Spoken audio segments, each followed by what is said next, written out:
Have you ever noticed, like, you're trying to concentrate on something, maybe reading an article or something, and then, bam, your phone just goes off? Oh, yeah. It's like it has this magnetic pull, right? Totally. You get totally derailed. It's like it knows. Yeah, exactly.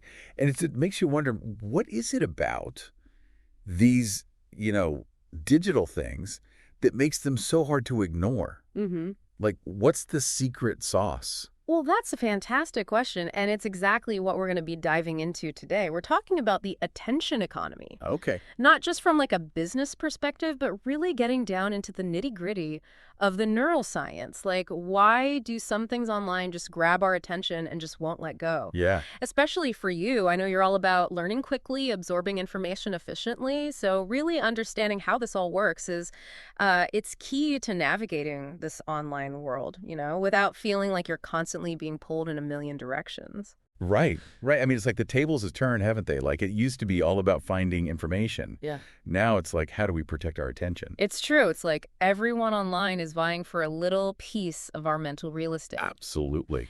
And, it's interesting because this concept of the attention economy isn't exactly new. I mean, our sources point out that it kind of has its roots back in the late 20th century. Oh, okay. But the thing is, the internet and, our smartphones always being connected have just totally supercharged this whole thing. Right. Our attention has become this incredibly valuable commodity for businesses because every click, every scroll, it all generates data and ultimately potential revenue. And that's where this feeling of being in an attention crisis Mm-hmm. comes from, right? You see these headlines about shrinking attention spans. We're constantly bombarded with notifications. And let's be honest, who isn't guilty of multitasking, juggling multiple screens at once? Exactly. And the sources we've been digging into, they really back that up. Right. These constant interruptions, they're not random. They're often fueled by these business models that actually thrive on us staying engaged, even if it's just superficial engagement. And for someone like you who's trying to learn efficiently, to really absorb information, that creates a real obstacle. Yeah, absolutely. It's Yeah. not just the sheer volume of information. It's like there are these forces actively trying to keep us hooked, and not always for our benefit. Exactly. It's this fascinating, I mean, maybe a little bit unsettling mix of how our brains are wired, what motivates us psychologically, and then you layer on these economic incentives of the online world. Right. It's almost like companies are trying to decode our minds, figure out what makes us tick to keep us coming back for more. Absolutely. I mean, one of the sources even used this phrase, attention harvesting, Oh, wow. which I thought was pretty striking. Yeah. It really captures that feeling of, our attention being this resource that's being mined. So to really understand how this whole dynamic works, we need to get down to the basics. We need to look at the neuroscientific foundations of attention itself. Okay, so let's start with the fundamentals. Yeah. What's actually happening in our brains when we manage to focus on something? What's the wiring, so to speak? Okay, so imagine it like a network, okay? Okay. You've got your prefrontal cortex, which is like the CEO of the brain. Okay. It's in charge of all those executive functions, planning, decision-making, and, of course, staying on task. Right. Then you have your visual cortex, which helps us filter and process what we're seeing. And these areas, they don't just operate in isolation. They're constantly communicating with each other using chemical messengers, neurotransmitters like dopamine and acetylcholine. Okay. These neurotransmitters, they regulate our alertness, how ready we are to engage with new information. So it's this whole coordinated effort, this intricate dance between different parts of the brain that allows us to focus. So it's not just one part of the brain that's responsible for attention. It's this whole network working together. Exactly. And when all these parts, these regions and neurotransmitters are working together smoothly, that's when we can really concentrate. Yeah. We can filter out distractions. We can process information effectively. And that's exactly what you're looking for when you're trying to, absorb new knowledge. Right, right. Now, the sources we looked at, they talk about different types of attention. It's Yeah. not just one thing. Yeah. Right? No, absolutely not. I mean, think about it. You focus in different ways depending on what you're doing. Right. So one of the key distinctions is between bottom-up and top-down attention. Okay. So bottom-up attention, that's like the automatic grab. Okay. Like imagine you're sitting here and suddenly there's a really loud noise. Right. You can't help but look, right? Right. It's driven by something in the environment that just stands out. Your brain is wired to notice those things. Like a reflex. Exactly. Top-down attention, on the other hand, that's more intentional. That's when you consciously decide, okay, I'm going to focus on this conversation, even though there might be other things going on around us. Got it. So one is reactive, the other is more proactive. Exactly. Yeah. What else? What other types are there? So there's sustained attention. That's your ability to focus on something for a longer period of time, like when you're reading a complex article or, really trying to dive deep into a topic. Yeah, yeah. Then there's selective attention, which is your ability to focus on one thing while tuning out other distractions, like trying to have a conversation in a noisy coffee shop. Oh, yeah, I get that. And then, of course, there's divided attention, the infamous multitasking. Oh, yeah. And what we know now is that multitasking actually has some serious limitations. Our brains, they aren't really designed to do multiple things effectively at the same time. So if you're trying to learn something complex, trying to really absorb information, multitasking is probably going to make you less efficient overall. Yeah, that makes sense. So when we do manage to focus, like really zero in on something, what's happening in our brains at that moment? The sources talk about the neurophysiology of attentional selection. What does that even mean? Well, it means things are getting pretty exciting at the cellular level. Oh, okay. So when we focus on something, the neurons in the brain areas that are relevant to that task, they actually start firing more rapidly. Whoa. It's like the brain is turning up the volume in those specific areas to process the information more intensely. So it's not just that those areas are active, they're actually becoming more active. Yeah, exactly. And there's another cool thing that happens. You get this increased synchronization of brain activity, especially in these higher frequency ranges, like the gamma band. Gamma band. Yeah, it's a type of brainwave. And the synchronization, it's like different sections of an orchestra playing together in tighter coordination. Oh, I like that analogy. And a really important player in this whole coordination effort is this region called the pulvinar, which is part of the thalamus. The thalamus is like the brain's relay station, and the pulvinar acts like a traffic controller, making sure that the communication between all the different brain areas involved in attention is running smoothly. So when we're truly focused, our brain cells are not only more active, they're also more coordinated, and that allows for more efficient information processing. It's amazing how the brain can actually orchestrate itself for better focus. It is pretty amazing. Now, we've talked about how attention works in the brain, but what about those specific things that grab our attention in the first place? What makes something stand out and pull us in? Well, there are a few key mechanisms at play. One of them is called salience. Okay. And that basically means how much something stands out from its surroundings. Okay. Like a bright, flashing banner on a website or a sudden loud noise. Those things naturally grab our attention. Right. It's like they're designed to. Yeah. But there's actually some debate about how automatic this process really is. Some researchers think it's purely a reflex, like a hardwired response. Yeah. But others believe that our past experiences and even our current goals can influence what we perceive as salient. So what we find attention grabbing isn't just random. Exactly. So, for example, if you're really anticipating an important email, that notification sound on your phone becomes much more salient, much more attention-grabbing. Because you're already primed for it. Exactly. You're already looking for it. Yeah, that makes sense. And it's not just about what grabs our attention, it's also about what we manage to filter out, right? Right. That's crucial, too. There's a theory called signal suppression theory that suggests we actually learn to actively tune out distractions that are repeated or irrelevant. Like learning to ignore the constant hum of traffic outside your window. Exactly. Yeah. And that's especially important in today's world where we're constantly bombarded with digital stimuli. Oh, yeah, absolutely. Okay, so we've got those things that are just inherently attention-grabbing, and then the things that we learn to tune out. What about rewards? How do rewards play into attention? Rewards are a huge factor, and this is where dopamine really comes into play. Dopamine is often called the pleasure chemical, but it's also really important in directing our attention towards things that we associate with rewards. Oh, okay. So, for example, let's say you post something on social media and you get a bunch of likes. Right. That feels good, right? Yeah. Well, your brain releases dopamine in response to that positive feedback.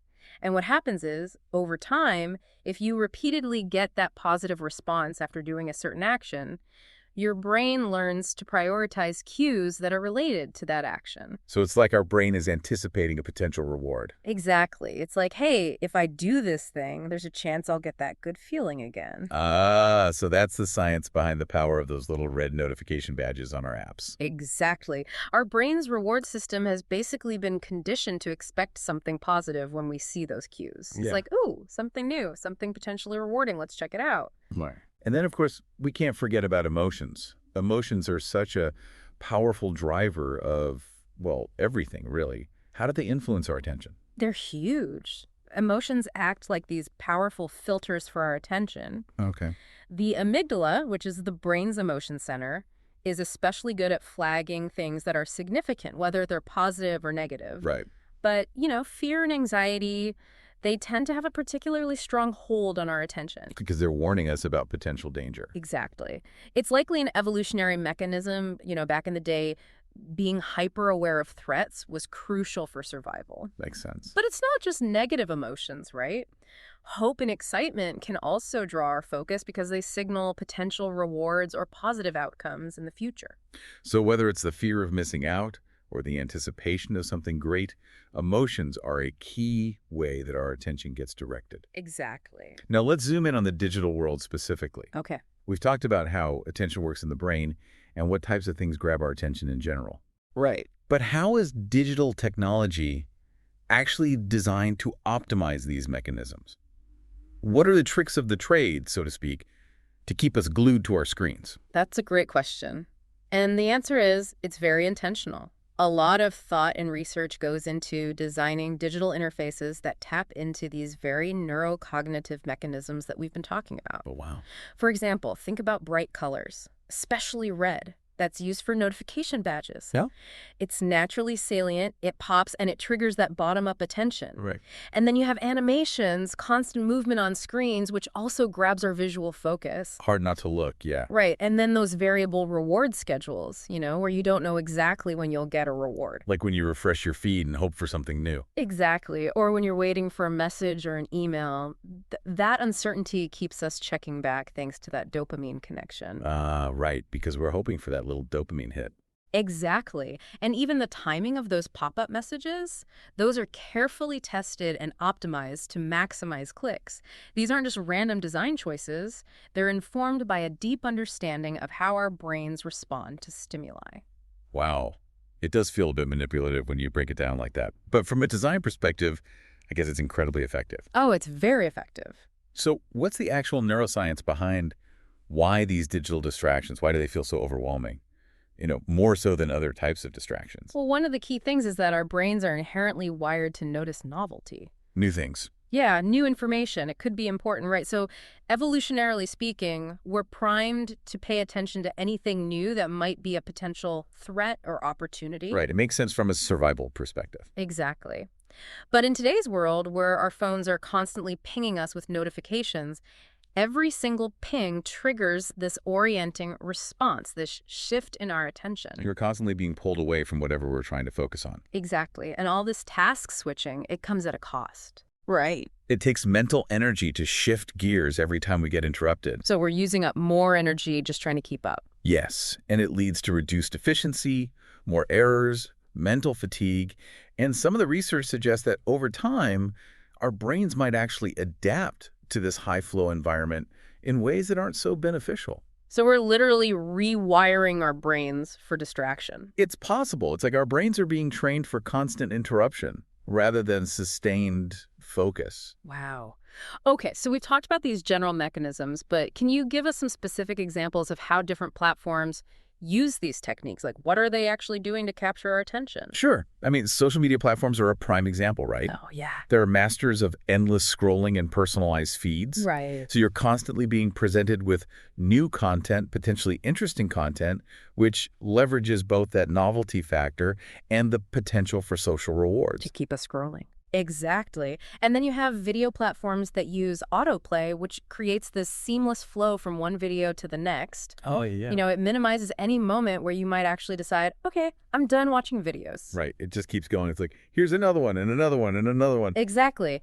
And then you have gaming apps, which are often designed to create the state of flow, where the challenge and the reward are perfectly balanced to keep you completely engrossed and totally losing track of time. Oh, yeah, they're very good at that. And even email platforms, they use layouts and features that encourage constant checking.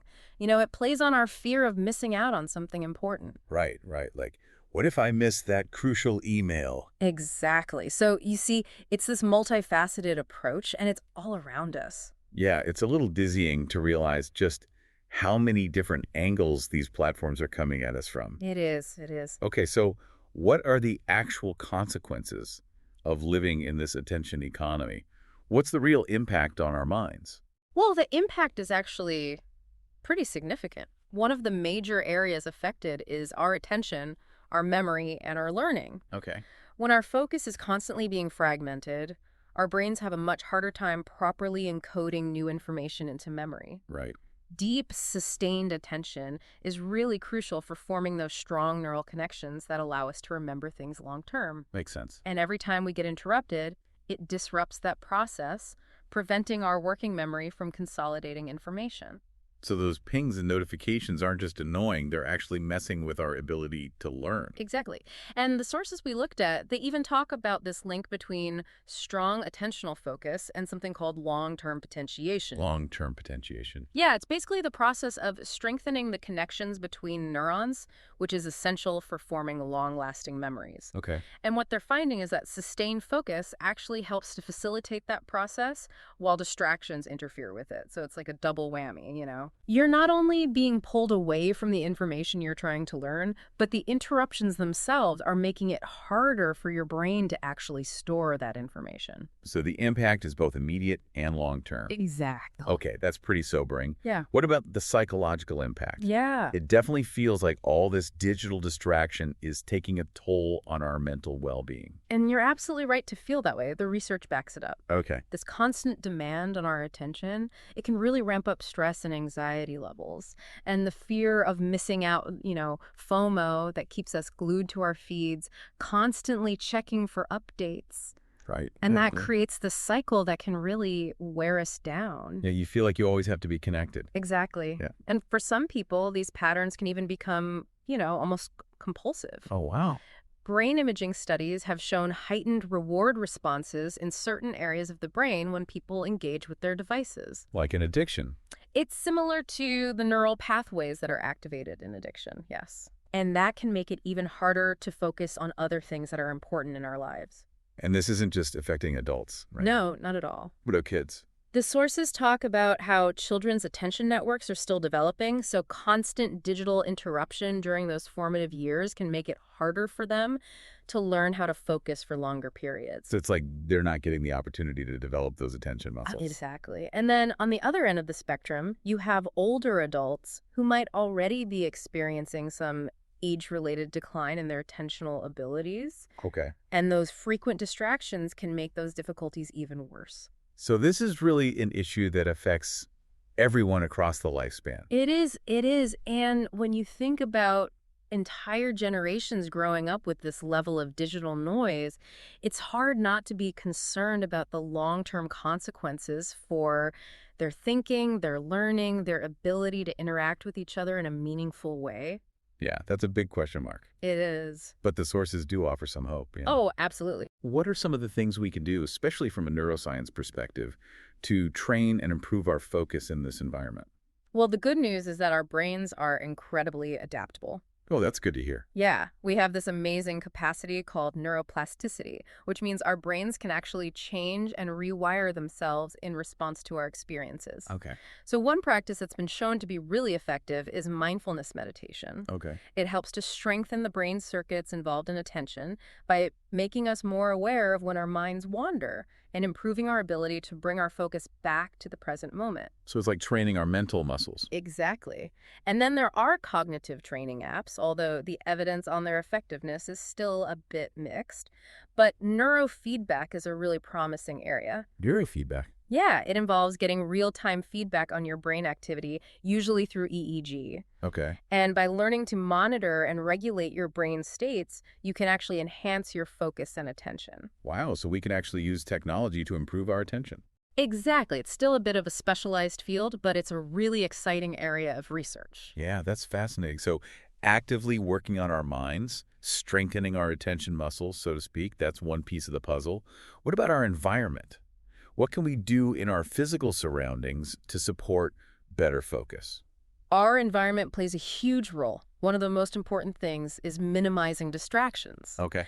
That could mean silencing notifications on your phone, creating a dedicated workspace where you can really focus without interruptions. Like a deep workspace. Exactly. And then being aware of something called attention residue. Tension residue. Yeah, it's that lingering focus on a previous task that can actually interfere with your performance on a new task. Oh, so it's like you're still mentally half in the previous thing you were doing. Exactly. I, So if you're constantly switching between tasks, you're accumulating this attention residue, and it makes it harder to really focus deeply on anything. that makes a lot of sense. So batching similar tasks together, trying to avoid that constant task switching, that can help. Absolutely.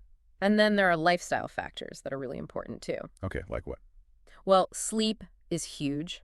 Getting enough sleep is absolutely essential for all aspects of cognitive function, including attention. Yeah, I definitely notice a difference when I haven't slept well. We all do. Yeah.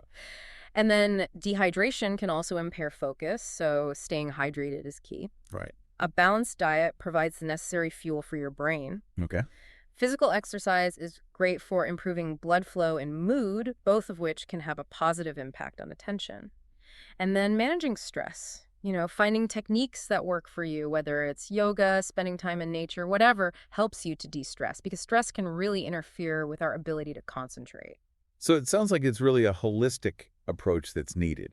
Mind training, environmental optimization, healthy habits. Exactly. It's all connected. It's all connected. There's no one magic bullet. Right. Now, let's look ahead a little bit. What's the future of the attention economy? What are some of the emerging technologies and what considerations do we need to keep in mind? Well, it's probably safe to say that the competition for our attention is only going to intensify in the future. Oh, great. You have virtual reality and augmented reality, which are creating these incredibly immersive experiences that are really designed to capture our attention. Right. And then AI-driven personalization is becoming more and more sophisticated. Oh, yeah. So the content we see is going to be increasingly tailored to our specific interests, which can make it even harder to look away. Because it's so relevant to us. Exactly. And then, down the line, you have the development of brain-computer interfaces, which Yeah. raises some really profound ethical questions about cognitive liberty and, who's in control of our attention. Wow, that's a whole other level. So are there any trends emerging that are more user-friendly? Like, are there any companies or developers who are thinking about this in a more ethical way?